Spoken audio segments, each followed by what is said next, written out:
So ఏదైతే మన రీసెంట్గా ఒక వీడియో అనేది వైరల్ అయిపోతుంది నిర్మలా సీతారామన్ గారి స్టేట్మెంట్, బట్ ఆ స్టేట్మెంట్ కాదు సార్, జెన్యున్గా వచ్చి బయట ఏదైతే పాప్కార్న్ మీద యాడ్ చేసిన ట్యాక్స్ వీడియో అనమాట అది. సో ఏదైతే ఒక పాప్కార్న్ మీద 5% normal popcorn, 12% salted popcorn and also caramel popcorn మీద 18% అనేది ఒక ట్యాక్స్ అనేది వేయడం జరిగింది. సో ఇది అందరికీ కామెడీగా అనిపించచ్చు, బికాజ్ ఎందుకంటే ఇది కామెడీ లాగానే అనిపిస్తుంది అనమాట. ఒక నార్మల్ పాప్కార్న్ మీద ఇంత ట్యాక్స్ ఏంటి అని. So father of the GST ఎవరు అంటే అటల్ బిహారీ వాజ్పేయి గారు. సో ఇదైతే 2017 నుంచి స్టార్ట్ చేయడం జరిగింది జిఎస్టీ.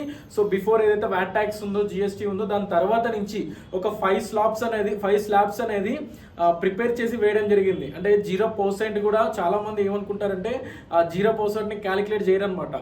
సో ఏదైతే జిఎస్టీ చాలా మంది 4 స్లాబ్స్ అనుకుంటారు, బట్ అది 5 స్లాబ్స్.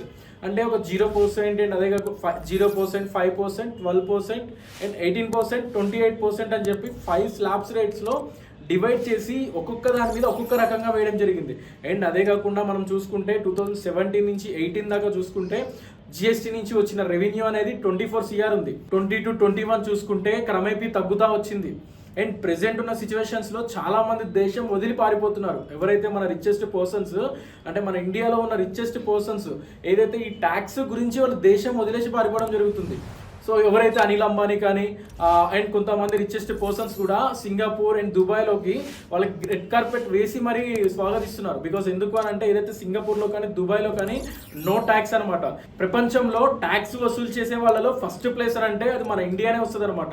సో ఏదైతే క్రమేపీ ఏదైతే ట్యాక్స్ రూపాన అండ్ అదే కాకుండా డిఫరెంట్ ట్యాక్సెస్ అనేది యాడ్ చేసి అంటే నార్మల్ పర్సన్కి ఏదైతే మిడిల్ క్లాస్ పర్సన్కి ఇదైతే బర్డెన్గా మారడం జరిగింది. ఏదైతే మనం జిఎస్టీ చూసుకున్నా అండ్ అదే వ్యాట్ ట్యాక్స్ చూసుకున్నా ప్రతి ఒక్క పర్సన్ ఇన్కమ్ ట్యాక్స్ కట్టాలి అని చెప్పి కూడా ఇప్పుడు ప్రెసెంట్ ఉన్న సిచ్యువేషన్లో వచ్చేస్తుంది మనం చూసుకుంటే. సో మన దేశం డెవలప్మెంట్కి ప్రాబ్లం అయిపోతుంది అనమాట. బికాజ్ ఎందుకు అని అంటే మన దగ్గర ఉన్న రిచెస్ట్ పర్సన్స్ అందరూ కూడా అదర్ కంట్రీస్కి వెళ్ళాల్సి వస్తుంది. సో ఏదైతే మనం దుబాయ్ చూసుకుంటే నో ట్యాక్స్ అక్కడ. అండ్ అదే కాకుండా ఇక్కడికి వెళ్ళిన పర్సన్స్కి సింపుల్గా వాళ్ళకి లోన్ ఇచ్చి మరి వాళ్ళకి ఏదైతే లోన్స్ ఇవ్వడం కానీ అండ్ అదే కాకుండా గవర్నమెంట్ దగ్గర నుంచి దుబాయ్ గవర్నమెంట్ దగ్గర నుంచి కూడా వీళ్ళకి అమౌంట్ అనేది రావడం జరుగుతుంది. అంటే ఏదైతే ఫండ్స్ రావడం కానీ అండ్ అదే కాకుండా గవర్నమెంట్ ప్లేసెస్ ఇచ్చి వాళ్ళ కోఆపరేషన్ ఇవ్వడం కూడా జరుగుతుంది. బికాస్ ఎందుకు అని అంటే అక్కడ కొత్త ఎంప్లాయ్మెంట్ వస్తుంది అని చెప్పి. అండ్ అదే కాకుండా సింగపూర్లో చూసుకుంటే వీళ్ళు ఇక్కడ నుంచి ఏదైతే హోమ్ టౌన్గా సింగపూర్ చేసుకుంటున్నారు చాలామంది. బికాజ్ మనం ఏదైతే అనిల్ అంబానీ గారిని చూసుకుంటే ఆల్మోస్ట్ ప్రపంచంలో రిచెస్ట్ పర్సన్ అవ్వడానికి ప్రెసెంట్ ట్రై చేస్తున్నాడు.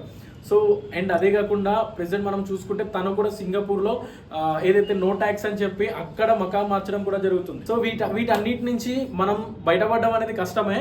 ఓన్లీ ఒక నాలెడ్జ్ ట్రాన్స్ఫర్ చేయడానికి నేను ఈ వీడియో చేశాను. And for more legal videos follow Vakeel Saab Venkat and please subscribe my channel and share to your friends. Thank you.